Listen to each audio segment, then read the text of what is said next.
L'un des grands sujets de ce sommet de Bruxelles, Monsieur le Président, c'est la protection de l'environnement. Tout à fait. Et l'Union européenne envisage une loi qui empêcherait l'accès à son marché aux produits issus de la déforestation, comme le cacao par exemple. Or, la Côte d'Ivoire est premier producteur mondial du cacao, et certains rapports indiquent que, justement, à cause du cacao, la déforestation a continué ces dernières années.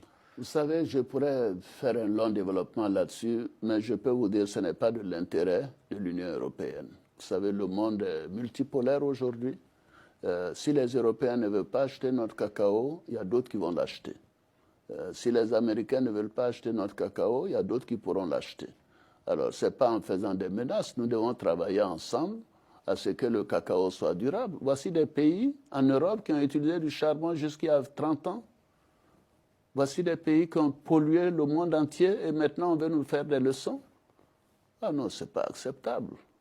Nous sommes d'accord pour que le problème de l'environnement soit au cœur de ce que nous faisons. Mais qu'est-ce que l'Afrique représente en matière de pollution? 4%. Et les 96%, quels sont ceux qui le font? C'est les Occidentaux. Et vous vous êtes développés comment? C'est de la malhonnêteté. Alors non, il faut arrêter. Il faut qu'on travaille à trouver des solutions.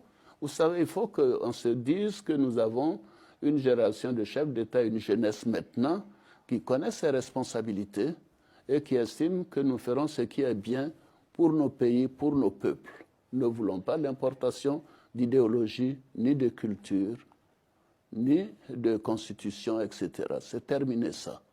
Il faut que la considération soit de part et d'autre dans les relations entre l'Europe et l'Afrique.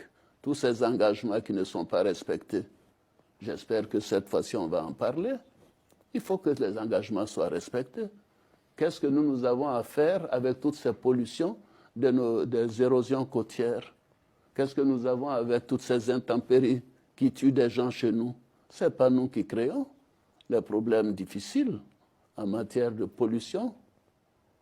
Non, non, écoutez, nous allons en parler.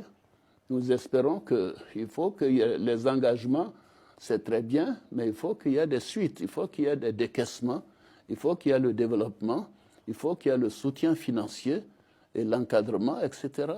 Tout ce que nous demandons.